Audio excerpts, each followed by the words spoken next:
The Negro Motorist Green Book, first published in 1936, was a critical guide for African Americans traveling during the 40s, 50s, and early 60s. It was created by a Harlem postal worker, Victor Green, and his colleagues who gathered a listing of restaurants, bars, hotels, and private homes that welcome black travelers across the country.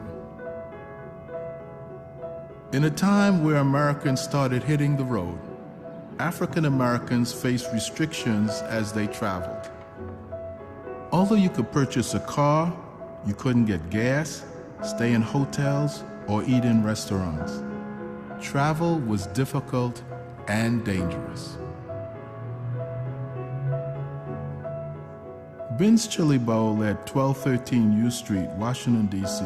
was originally a silent movie theater called the Minnehaha. It was later featured in the Green Book as a pool hall. Since 1958, Ben's Chili Bowl has continued the legacy of the Green Book, providing a refuge for the whole community. I was born in Washington, D.C. in 1939 in a segregated hospital. I lived in a segregated neighborhood, and I went to a segregated school. First, I didn't realize any difference because all the people around me looked like me, and I was comfortable with that until I realized that I was being discriminated against. We couldn't shop downtown at the major stores. You couldn't try on clothes. You couldn't try on hats because if you tried them on, they didn't want you to get grease on the hats. You know, we oil our hair. And our makeup is dark.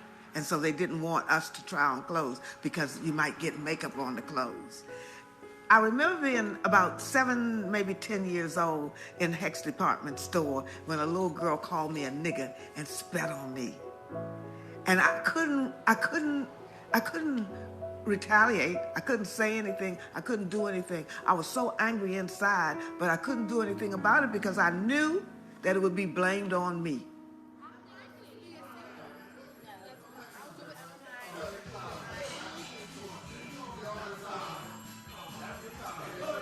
The Green Book was a guide for African Americans to travel safely, to find shelter, food, and gas in a time when these basic rights were not guaranteed.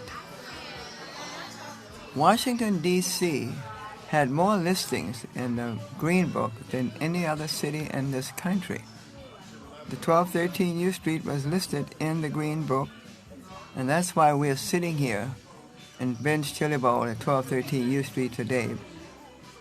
From the very day that we opened up to the current time, it's still a safe haven for people. And we invited the community in, and we started with the neighborhood young men that thought this was home for them. They always sat over there at that corner. There was always 6, 8, 10 of them every evening from different walks of life in the community. When someone spilled something on the floor and their staff was busy, one of them took care of it, would go in the back, get them up. If we were running out of ice, I'd say, hey, Joe, go get some ice for me, kind of place. That was the beginning of the building of a relationship with this community. These young guys that found this to be home. As soon as they started to broadcast professional basketball, put the TV up for them to keep them here, so they wouldn't have to go see that game someplace else. We didn't have TVs in Ben's Chili Bowl, but that was for them. And that brought in that segment of our community. And then, of course, this being the strong, close-knit community that it was, when you came here for a chili dog, you ran into a friend.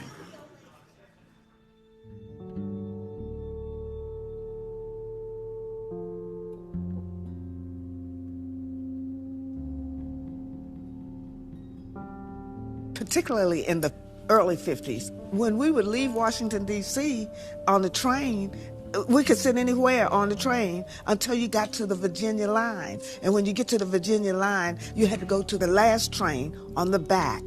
And I remember being so frustrated because we could not eat on the highway. If the train stopped, we couldn't eat.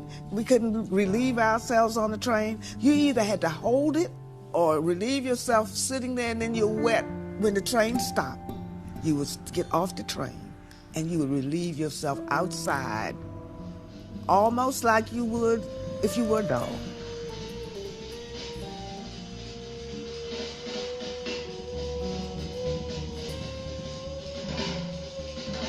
And that's the way, basically, I thought that white people felt about me as a black African-American or Negro woman or whatever, nigger woman or whatever, that they felt like I was not human, not a human being, that I was less than a human being. I see people treat their dogs better now. Right now, they treat the dogs better than they treated us as black Americans.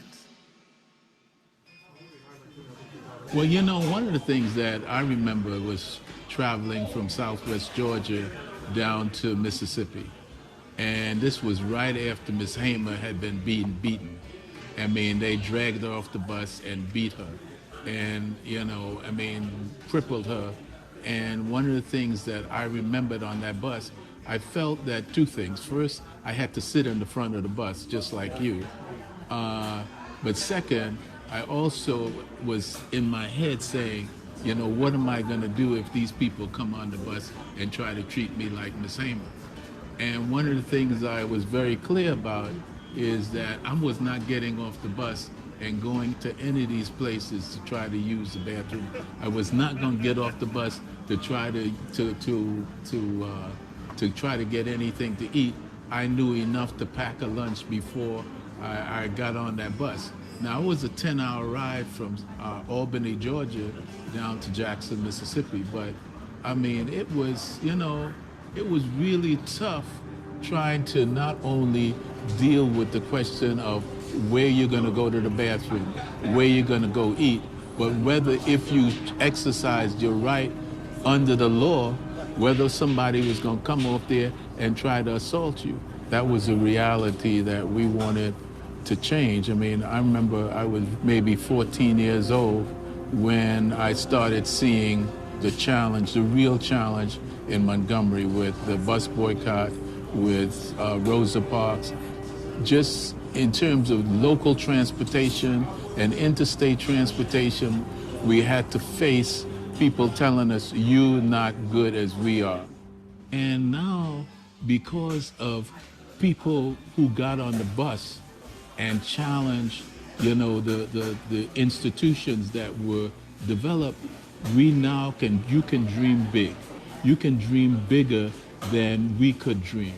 We, you know, was important. I mean, the biggest thing that we were able to do, and, you know, and Frank can tell you this, the biggest thing we were able to do is we were able to say, you cannot block our dreams. Now, we couldn't say what our dreams were, but we could say, you can't block our dreams. You can't tell us what we can't do. We're going to kick down all these barriers. Those barriers could be life-threatening.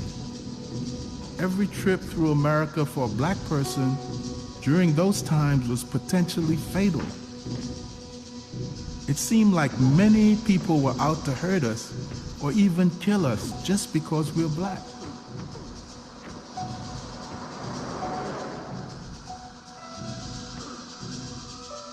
The assumption is at some time it stopped. And that's not the case. It never stopped. That's a continuous thing.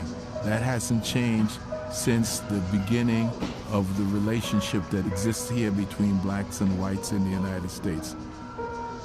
It's like a river that keeps flowing, and we don't really see all of it, but at the end of the day, it's something that started back in slavery and continues today. Young black people don't have the green book in front of them but they have it in their head. Well, you're no longer looking at, no Negroes allowed and stuff like that, but you're looking at the same thing which says, these are barriers here, and then people feel that if you cross these barriers, they have a right to kill you.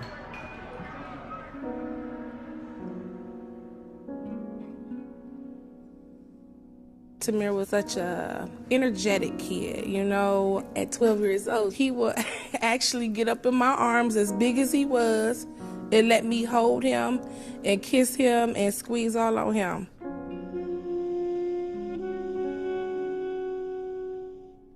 So that day when you got the knock on the door, what happened?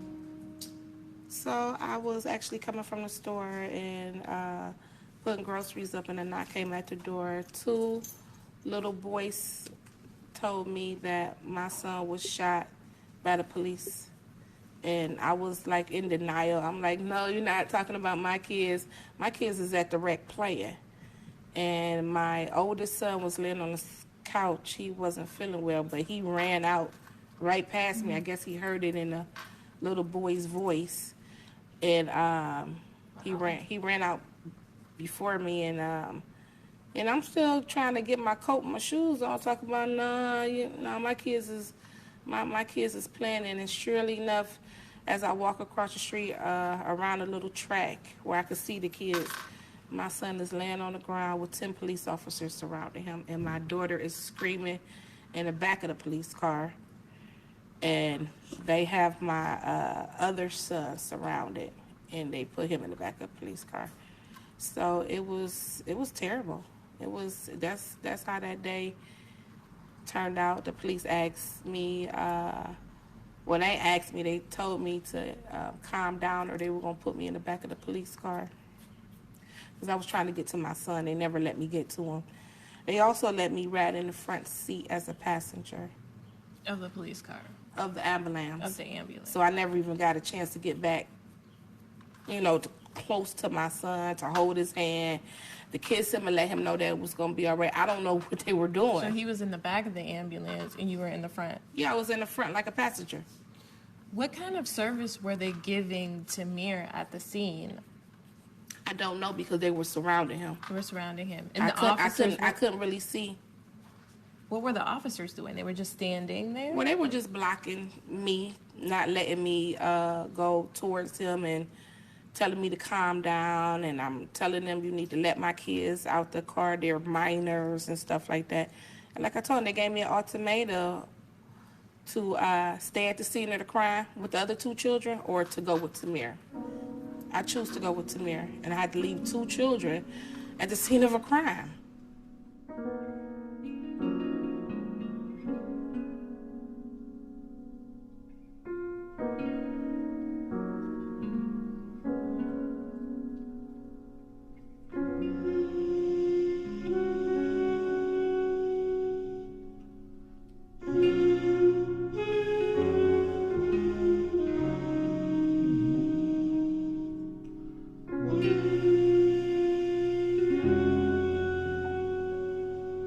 Everybody's seen what happened to my son. They didn't even want to release that tape. My attorney had to threaten them to release the tape, and after that tape was released, it just went worldwide. What did you see on that tape? What was your reaction to it? My son was scared when they rolled up. He was scared, and he shrugged his shoulders like this. Mm. They tried to say he was reaching for his waistband. He wasn't reaching for nothing. When you roll up fast like that, you scared him. Absolutely. And that's what I see. My son was just scared. Stuck. He was just like, yeah, what did I do? Right. Yeah. So, that's I will never get that vision out of my head. That's devastating.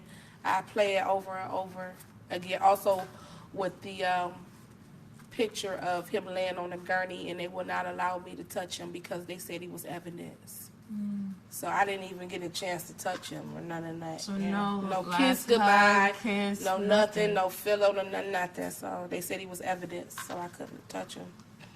And I don't really know how that works. What ultimately happened to Tamir's body? So,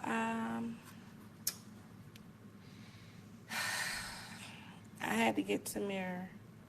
Well, I didn't have to. I chose to get him cremated. I don't really think I told anyone that, but I don't want to leave my son in Cleveland when I leave Ohio. So I will be taking him and my mother with me. And I have them in urns in my house. So to take him everywhere that you go, Yeah. every stage of the rest of your life. Yeah, he has to go with me.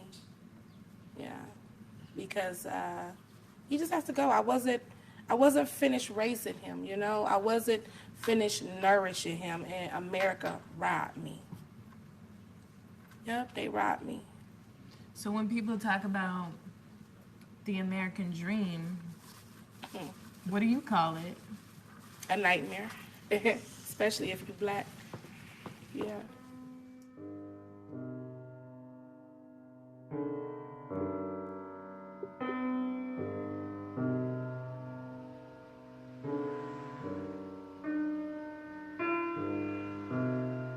Traveling while black